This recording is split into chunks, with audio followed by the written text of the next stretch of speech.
JK24 के social media platform में आपका स्वागत है। मैं हूं मुज़म्मिल रजब।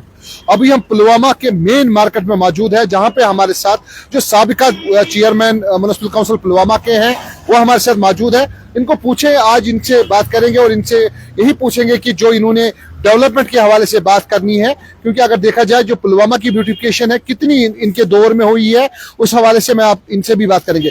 लेकिन पहले अपने कैमरामैन से बताना चाहूंगा, मैं वीडियो जर्नलिस्ट से बताना चाहूंगा वो आपको दिखाए जो पुलवामा के इस टाइम के मेन पुलवामा के जो दृश्य है वो आपको दिखाए। जिस तरीके से आप देख रहे हैं कि क्लॉक टावर यहाँ पे बना हुआ है मेन बाजार में, उसके साथ साथ अगर देखा जाए जो ब्यूटिफिकेशन आप टाउन की बात करें वो उस हवाले से फुटपाथ यहाँ पे बने हैं। लेकिन फुटपाथ बने हुए हैं, लेकिन फुटपाथ की अगर बात करें वहां पे छापड़ी फरोशों के साथ साथ बाकी चीजें होती है, लेकिन जिस चीज के लिए बनाया गया था वो चीजें वहां पे नहीं देखने को मिल रही है। हमारे साथ बिलाल राफिक साहब है जो साबिका चेयरमैन रह चुके हैं म्युनिसिपल काउंसिल पुलवामा के।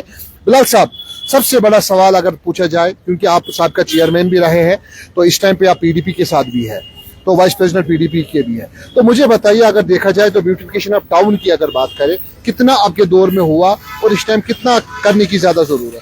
देखिए, अभी तक जो हुआ या अभी जो हो रहा है वो उसी दौर में हुआ। फिर असेंबली इलेक्शंस हुए, पार्लियामेंट इलेक्शन हुए, कोड ऑफ कंडक्ट लगा, एक साल डेवलपमेंट काम में डिले हो गया। लेकिन अभी जो है अभी काम फिर से शुरू होने जा रहे हैं। दूसरा फेज जो है फुटपाथ्स का वो लगने शुरू हो गए हैं। और हमने एक मंसूबा रखा था स्ट्रीट लाइट्स का, और उसके बाद हमने रखा था यहाँ पे कई जगह पे पार्किंग होनी चाहिए, और यहाँ पे हमने ये रखा था कि एंट्री गेट्स जो यहाँ शुपियन रोड पे और श्रीनगर रोड पे बनने वाले थे उसका भी इनेकाद हो गया है, और उसकी भी जो टेंडरिंग प्रोसेस है वो भी चालू है। एक साल कोड ऑफ कंडक्ट में ही चला गया और जितना भी काम पेंडिंग था वो अभी शुरू होने जा रहा है, और बहुत सारे काम जो है वो अभी तक मुकम्मल हुए भी है। उसमें एज ए चेयरमैन हमने बहुत टाइम आपसे, बहुत पहले भी आपसे बात की है। अगर देखा जाए वुमेन्स डिग्री कॉलेज पुलवामा, उसके साथ साथ एक डंपिंग साइट बनी हुई है, वहां से जो सर्कुलर रोड जाता है पुलवामा का चेहरा है। एक ही डंपिंग साइट नहीं बनी है, 2 डंपिंग साइटें सर्कुलर रोड पे ही बनी हुई है। लोगों को बड़ी दिक्कतें हैं, वहां से चलने में बड़ी दुश्वारियां होती है। बड़े टाइम से ये बोल रही है कि इसको शिफ्ट करेंगे, बाकी चीजें करेंगे, लेकिन अगर देखा जाए तो शिफ्ट तो वो हो नहीं रही है, और कब होगी ये भी एक सवालिया निशान पुलवामा के लिए, क्योंकि वहां पे चलना, अब गर्मियां स्टार्ट होगी तो वहां से चलना बड़ा मुश्किल होगा, और जहां वहां पे बस्ती की अगर बात करें उनको भी वहां पे रहना बड़ा मुश्किल हो जाता है। और खास तौर पे अगर खवातीनों की बात करें, वहां पे वुमेन्स कॉलेज है, वुमेन्स कॉलेज में जब खाना खाने के लिए बच्चे बैठते हैं, हमारी बच्चियां ही है वो, तो उनको भी दिक्कतें हो जाती है। उसके लिए क्या रद्दमल रहा था उस टाइम? देखिए, उस वक्त ये एक बहुत बड़ा इनिशिएटिव लिया गया था और एक बहुत बड़ी अचीवमेंट थी पुलवामा के लिए, स्वच्छ भारत मिशन में जो ये आ रहा है SBM। हमने उस वक्त बहुत सारी जमीनों को देखा और रेवेन्यू के जानिब से हमें कुछ अच्छा तालमेल नहीं मिला। फिर मौजूदा डीसी साहब, उस वक्त के डीसी साहब ने हमें बहुत अच्छा ताउन किया, उसने हमें जमीन दिला दी, उसका अलॉटमेंट भी म्युनिसिपल काउंसिल को मिला और उस पर काम भी शुरू हुआ। आज अगर आप देखना चाहोगे कि न्यू पुलवामा में एक बहुत बड़ी सॉलिड वेस्ट मैनेजमेंट का एक बहुत बड़ा प्रोग्राम उधर हो चुका है, और वहां पे इंफ्रास्ट्रक्चर करीबन कंप्लीट हो चुका है। अभी इसमें मशीनरी लगने वाली बाकी थी। हमारे यहाँ कोई ऐसी एजेंसी नहीं है जिससे हम वो मशीनरी जो मंगवाते। हमने श्रीनगर अप्रोच किया, हमने श्रीनगर मैकेनिकल डिपार्टमेंट में अप्रोच किया, वहां से कोई दिक्कतें आ रही है मशीनरी को लगाने में। नहीं तो ये डंपिंग साइट का जो वादा हमने किया था कि कुछ 1-2 सालों में यहाँ से हट जाएगा, आज तक वो हट गया होता। लेकिन मैकेनिकल डिवीजन पुलवामा श्रीनगर की जानिब से हमें बहुत सारी दिक्कतों का सामना है। इस वजह से हम भी थोड़े बहुत परेशान है कि इसको कैसे करे। तो बिलाल साहब, मुझे बताइए एक सबसे अहम जरूरी बात, फुटपाथ आपके दौर में बने, मुझे बताइए पुलवामा में उतनी बड़ी सड़कें नहीं है, आपके दौर में फुटपाथ बने, तो इस टाइम अगर देखा जाए अच्छा है, ब्यूटिफिकेशन हुई है। खास तौर पे अगर इस टाइम की बात करें, जो इस टाइम काम हुआ, जो deputy commissioner Pulwama doctor Bashar Qayoom साहब ने किया, उन्होंने एक ब्यूटिफिकेशन दुबकुल में की, एक बड़ा अच्छा एक इनिशिएटिव।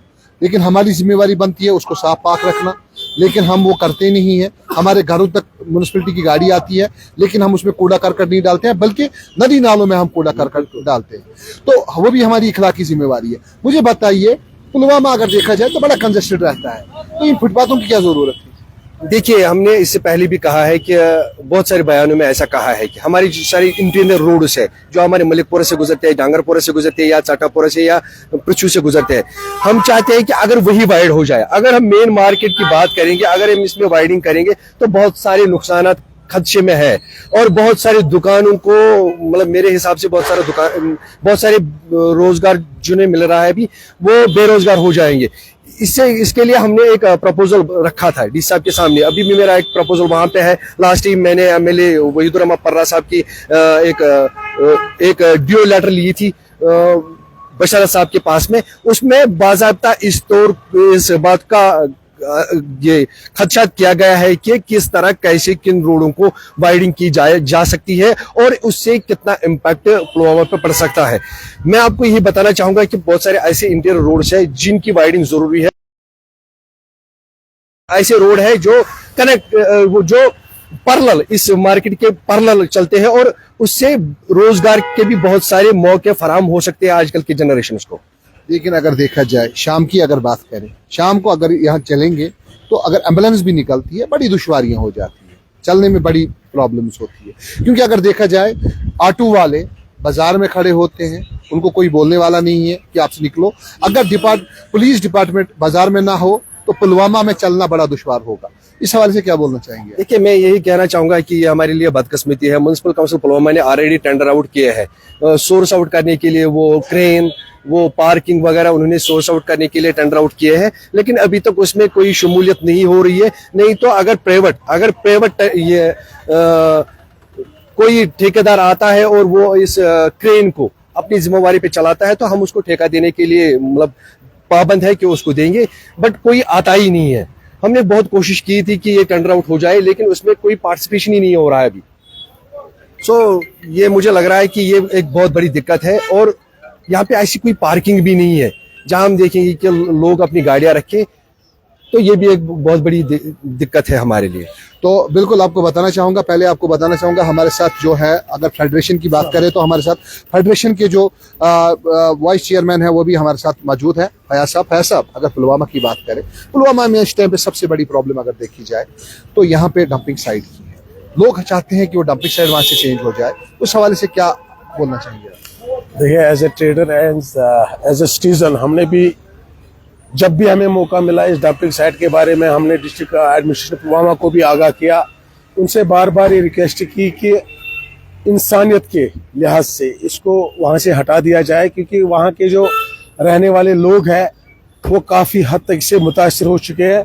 और जो साथ ही में वुमेन्स कॉलेज है उसके साथ वहाँ जो हमारी बच्चियाँ पढ़ती हैं उनको पढ़ने में काफ़ी दुश्वारी और दिक्कतें पेश आती है, क्योंकि आपने देखा होगा समर में कितना बदबू फैलता है इस डंपिंग साइट की वजह से। तो 1-to-1 मीटिंग्स भी हुई इस बारे में डिस्ट्रिक्ट एडमिनिस्ट्रेशन से। डिस्ट्रिक्ट एडमिनिस्ट्रेशन का कहना है कि इन डंपिंग साइट्स को हटाने के लिए हमने लैंड भी ली है ऑलरेडी, वहाँ पे शेड्स भी बन गए हैं, लेकिन अनफॉर्चुनेटली जो टेंडर्स हम कॉल करते हैं उस टेंडर्स में लोग पार्टिसिपेट नहीं कर पाते। कुछ टेक्निकल इश्यूज हो गए, जो मशीनरी खरीदनी है वो शायद टेंडर के बगैर नहीं खरीद पाएगी डिस्ट्रिक्ट एडमिनिस्ट्रेशन। इसलिए हम ऐसे लोगों से पुरजोर अपील करते हैं, इल्तिमास करते हैं कि अगर कोई कॉन्ट्रैक्टर है जो इसमें पार्टिसिपेट करना चाहेंगे, इसकी जल्द से जल्द टेंडर्स होनी चाहिए, ताकि लोगों का जो ये दीरीना मसला है इसको हल किया जाता है। बहुत बहुत शुक्रिया फयाज साहब हमारे साथ बात करने के लिए। आपको बताना चाहेंगे कि जिस तरीके से अगर पुलवामा की बात करें, पुलवामा में यहाँ पे इंफ्रास्ट्रक्चर तो बना हुआ, गवर्नमेंट बहुत काम करती है, लेकिन कहीं पे अगर देखा जाए जो डंपिंग साइट है वो लोगों के लिए वबाली जान बनी हुई है। तो गवर्नमेंट को चाहिए कि उस पर नजरसानी करे ताकि लोगों को राहत मिले। तो दीजिए इजाजत, अल्लाह निगहबान।